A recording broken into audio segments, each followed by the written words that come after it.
Meus queridos e meus amados irmãos, a paz do Senhor Jesus. Essa é a nossa leitura diária e o nosso texto é 1 Crônicas, capítulo 29 e versículo 15. Assim nos diz a palavra do Senhor nosso Deus. Porque somos estranhos diante de ti e peregrinos, como todos os nossos pais. Como as sombras são os nossos dias sobre a terra, e não há outra esperança. A nossa reflexão tem por título: Quando não se havia esperança. O primeiro livro de Crônicas, ele foi escrito depois do cativeiro babilônico. Existem os livros de 1º e 2º Samuel, também de 1º e 2º Reis. E após o cativeiro da Babilônia, foi escrito o livro que hoje é dividido em 1º e 2º Crônicas. Estes livros, que no caso, naqueles tempos, formavam um único volume, foi escrito para narrar a história para aqueles que haviam voltado da Babilônia. E nós temos aqui no capítulo 29 uma narrativa sobre os preparativos para a construção do templo em homenagem a Deus, que seria construído dentro da cidade de Jerusalém. Os preparativos, eles foram feitos pelo rei Davi. Sabemos que quem construiu o primeiro templo de Jerusalém, em homenagem ao Deus de Israel, foi o rei Salomão, filho do rei Davi. Mas foi o rei Davi que fez os preparativos. Foi ele que acumulou bastante material, bastante madeira, bastante ouro, bastante prata, bastante cobre, bastante ferro, bastante pedras preciosas, para que pudesse então, no momento oportuno, ser construído um templo em homenagem a Deus na cidade de Jerusalém. Davi, ele intentou construir esse templo. Entretanto, por meio de um profeta, ele tomou conhecimento que não era da vontade de Deus que o próprio Davi construísse este templo.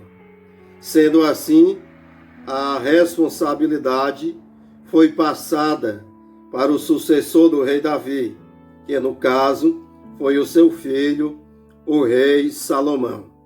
Pois bem, para os preparativos, o rei Davi fez uma assembleia. E naquela reunião, ele falou do que ele tinha já adquirido para a casa do Senhor.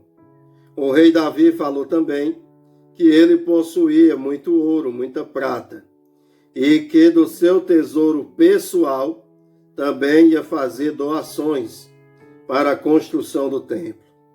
E naquele momento, ele lançou um desafio para quem quisesse também fazer doações de suas posses pessoais. E muitos ali começaram a ofertar, a fazer doações para a construção do templo.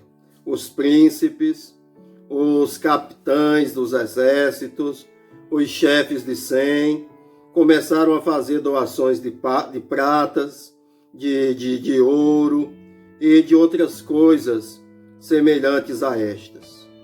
E diante daquelas doações, diante daquele material que ali estava garantido para a construção da casa do Senhor, é que Davi então começa a se diminuir para poder exaltar a Deus. Na verdade, Davi não está diminuindo somente a ele mesmo. Na verdade, Davi está diminuindo a todos ali, ou seja, os príncipes, os chefes militares e outras mais pessoas da nobreza que estavam ali presentes, participando daquela augusta assembleia. E ele diz: porque somos estranhos diante de ti e peregrinos como todos os nossos pais, e as nossas vidas é como uma sombra que passa e não há outra esperança. O objetivo aqui de Davi era engrandecer a Deus, dizer que eles não eram nada e que Deus é tudo na vida deles, e que aquilo que eles estavam doando, na verdade, tudo tinha sido dado por Deus, e que eles, de alguma maneira, estavam retribuindo. Entretanto, eu percebo que aqueles que compilaram a revista fizeram uso desse texto para retratar a condição dos gentios, sem o conhecimento de Deus. Eu até considero que esse texto, para poder retratar a condição dos gentios, ele, de certa forma, tem que ser isolado do seu contexto, algo que eu não gosto de fazer. Mas eu percebo que foi essa a intenção de quem compilou esta lição. O objetivo desta pessoa com este versículo é retratar a condição dos gentios sem a presença de Deus, sem desfrutar da promessa de Deus. Pois verdadeiramente, tirando aqui o versículo do seu contexto, de fato, há uma retratação dos gentios aqui dentro desse texto, porque diz: somos estranhos diante de ti,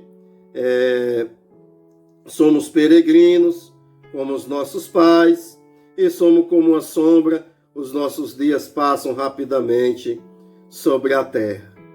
Entretanto, nós aqui devemos fazer estas duas considerações.